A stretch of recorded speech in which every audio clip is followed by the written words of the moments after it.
জয় জগন্নাথ। ଜୟ ଜଗନ୍ନାଥ। ମୋ ନାଁ ସ୍ନେହପ୍ରଭା ରାଉତ। ମୁଁ ତୁଳସୀ କ୍ଷେତ୍ର କେନ୍ଦ୍ରାପଡ଼ାରୁ ଆସିଅଛି। ସେଟା ଛାଡ଼ିବ ତା ହାତଟା ଛାଡ଼ୁନ। ହଁ, ତୁଳସୀ କ୍ଷେତ୍ର କେନ୍ଦ୍ରାପଡ଼ା। ନାଁଟି କ'ଣ କହିଲେ? ସ୍ନେହପ୍ରଭା ରାଉତ। ସ୍ନେହପ୍ରଭା ସ୍ନେହ ପ୍ରଭା ରାଉତ। ଆଚ୍ଛା, ହଉ। କ'ଣ ଅନୁଭୂତି ଅଛି? ଅନୁଭୂତି, ମୁଁ 2014 ମସିହାରେ ଯାଇଥିଲି ଦିଲ୍ଲୀ ଯାଇଥିଲି। ଦିଲ୍ଲୀରେ ସେଦିନ ରଜ ସଂକ୍ରାନ୍ତି ଥିଲା।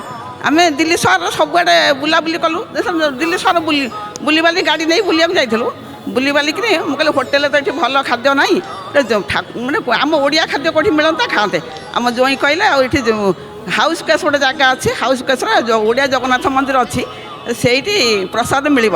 ଗଲୁ ସେଠୁ ଝିଅ ଜ୍ୱାଇଁ ନାତୁଣୀ ମୁଁ ଗଲୁ। ନାଇଁ ଯିବୁ ବୋଲି ବାହାରିଛୁ। ଆମ ଜ୍ୱାଇଁ କହିଲେ ଶୀଘ୍ର ଚାଲ ପହଡ଼ ପଡ଼ିଯିବ। ମୁଁ କହିଲି ପହଡ଼ ଠାଇଁ କ'ଣ ଅଛି, ଆମେ ମୋର ଦର୍ଶନ କରିବାର ନାହିଁ, ଆମର ଖାଇବାର ଖାଲି ଅଛି। କହିଲି ମୁଁ କହିଦେଲି ତ ଆଉ ଚାଲିଗଲୁ। ମାନେ ଗୋଡ଼ ହାତ ଧୋଇକିରି ପହଞ୍ଚିଛୁ, ପହଡ଼ ପଡ଼ିଗଲା। ସାଙ୍ଗେ ସାଙ୍ଗେ ପହଡ଼ ପଡ଼ିଗଲା। ଏମିତି କ'ଣ ପହଡ଼ ପଡ଼ିଗଲା ଏତେ ଶୀଘ୍ର?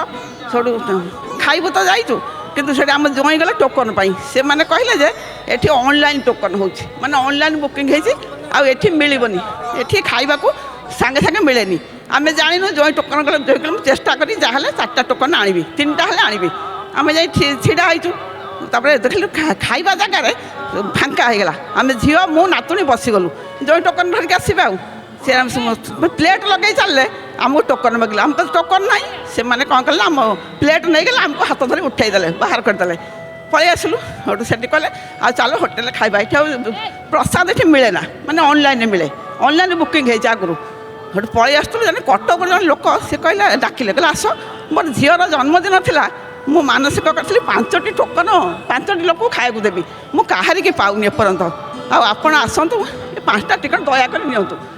ଦେଖ, ପଳେଇ ଯାଉଥିଲୁ, ଖାଇବୁନି, ପ୍ରସାଦ ମିଳିଲାନି, ପଳାଉଥିଲୁ। ଆସିକିରି 5ଟି ଟୋକନ୍ ସେ ଦେଲା। ଡ୍ରାଇଭର ଡାକିଲୁ। ଆମେ 5 ଜଣ, ଝିଅ ଜ୍ୱାଇଁ ନାତୁଣୀ ମୁଁ 5 ଜଣ ଆମେ ଖାଇକିରି ପ୍ରସାଦ ପାଇକି ଆଇଲୁ। ଆମ ଝିଅ କହିଲା, ବୋଉ ଦେଖିଲୁ, ତୁ କହିଲୁ ମୋର ଓଡ଼ିଶାରେ ଜଗନ୍ନାଥ ଦର୍ଶନ ଡେଲି ହେଉଛି, ମୁଁ ଦର୍ଶନ କରିବିନି, ମୁଁ ପ୍ରସାଦ ଖାଇବି। ପ୍ରଭୁ କ'ଣ କଲେ ନା, ତୋର ମାଗଣାରେ ଖୋଇଦେଲେ, ପଇସା ନେଲେନି, ମାଗଣାରେ ଖୋଇକି ଛାଡ଼ିଦେଲେ। ସେଇଟା ମୋର ବଡ଼ ଅନୁଭୂତି। ଠାକୁରଙ୍କୁ ମୁଁ ମାନେ ପ୍ରକୃତରେ କେବେର କଥା ଥିଲା ଇଏ? 2014 ମସିହା।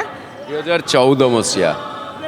ଜଗନ୍ନାଥ ମନ୍ଦିରରେ ଫେରିକି ଆସିଥିଲୁ। ଆପଣ ରହୁଥିଲେ କେଉଁଠି? ରୋହିଣୀରେ ରହୁଥିଲୁ। ରୋହିଣୀରେ ନାଇଁ କି? 5 ନମ୍ବରରେ ଥିଲୁ। ଆମେ କହିଲୁ ଫେରିଯିବା ଘରେ। ବୁଲାବୁଲି କରିବାକୁ ଯାଇଥିଲେ? ଆଚ୍ଛା। ନେଇକି ବୁଲି ବୋଲିକି 2ଟା ବାଜିଗଲା। ଯୋଇ କହିଲେ 2ଟା ବେଳେ ଆଉ କେଉଁଠି ହୋଟେଲ ଫଟେଲ କେଉଁଠି କ'ଣ ଖାଇବା, ଚାଲ ଜଗନ୍ନାଥ ମନ୍ଦିରରେ ଖାଇବା, ଆଉ ଶୀଘ୍ର କାମ ସାର ପହଡ଼ ପଡ଼ିଯିବ। ମୁଁ କହିଲି ପହଡ଼ ପଡ଼ୁ, ଆମେ କ'ଣ ଜଗନ୍ନାଥ ଦେଖୁନୁ, ଆମେ ତ ଖାଇବାକୁ ଯାଉଛୁ, ପ୍ରସାଦ ଟିକେ ଖାଇବା। ଆଉ ଠାକୁର ଏମିତି ପହଞ୍ଚୁ ପହଡ଼ ପକାଇଦେଲେ, କିନ୍ତୁ ପ୍ରସାଦ ଦେଲେ, ମାଗଣାରେ ଦେଲେ, ଏମିତି ଦେଲେ ଯେ ପୁରା ମାଗଣାରେ ଦେଲେ। ସେ ଲୋକ ଆଉ ପଇସା ଦେଲେନି। କହିଲେ ନାଇଁ, ମୋର ମାନସିକ ଥିଲା, ମୁଁ 5ଟି ପ୍ରସାଦ ବାଣ୍ଟିବି, ମୁଁ ତ କାହାରିକି ପାଉନି, ସମସ୍ତେ ଅନଲାଇନ୍ ବୁକିଂ। ମୁଁ ମନ ଦୁଃଖ କରୁଥିଲି। ଯାଉ ଆପଣଙ୍କୁ। କୁଆଡ଼େ ବୁଲିବାକୁ ଯାଇଥିଲେ? ଆମେ ଦିଲ୍ଲୀରେ ଆମେ ମାନେ ସବୁ ମାନେ ଦିଲ୍ଲୀର ଆମର ଅକ୍ଷୟଧାମ, ଆଉ ଆମର ଯେଉଁ ଲୋଟସ୍ ଟେମ୍ପଲ୍, ହଁ, ବହାଇ ଉପାସନା କେନ୍ଦ୍ର, ହଁ, ଯେତକ ଜାଗା ସବୁ ଅଛି ଆମର। ବିର୍ଲା ମନ୍ଦିର ଯାଇଥିଲେ? ମନ୍ଦିର ଯାଇଛୁ। ସେ ପାଖରେ ଖାଇବା ସୁବିଧା ଥିଲା, ଚାଲନ୍ତୁ, ଜାଣିନାହାନ୍ତି ଆଉ ସେଠି ପଚାରି ଦେଇଥିଲେ କହିଦେଇଥାନ୍ତି। ତାପରେ ଆଉ କୁଆଡ଼େ ଆମେ ଗଲୁ? ସେଠି ଅଛି ଯେଉଁ କାତ୍ୟାୟନୀ ମନ୍ଦିର, ଛତରପୁର ଯାଇଛନ୍ତି? ନାଇଁ, କାପ୍ତାନୀ ମନ୍ଦିର ଯାଇନି। ଆଉ ସବୁଆଡ଼େ ସେପଟେ ଯାଇଥିଲେ ବି ସେପଟେ କିଛି ମିଳିଯାଇଥାନ୍ତା, କାରଣ ସେପଟେ ଗୁଡ଼ଗାଁ ଓଡ଼ିଆ ଲୋକ ଅଛନ୍ତି ତ। ଖାଇବାକୁ ଡାକି କହିଲେ ତ ଜ୍ୱାଇଁ, ମୁଁ କହିଲି ଖାଇବା ତ ଖାଲି, ଆଉ ଦର୍ଶନ ହେଲା ନାହିଁ, ଡେରି ହେଲା। ହସ୍କସରେ ଜଗନ୍ନାଥ ମନ୍ଦିର, ଆର ରୋଡ଼ ପାରି ହେଲା ପରେ କୋଟଲା ଜଗନ୍ନାଥ ମନ୍ଦିର ସେଠି ଗୋଟେ ଅଛି, ସେଠି ମଧ୍ୟ ତାଙ୍କର ଖାଇବା ବ୍ୟବସ୍ଥା।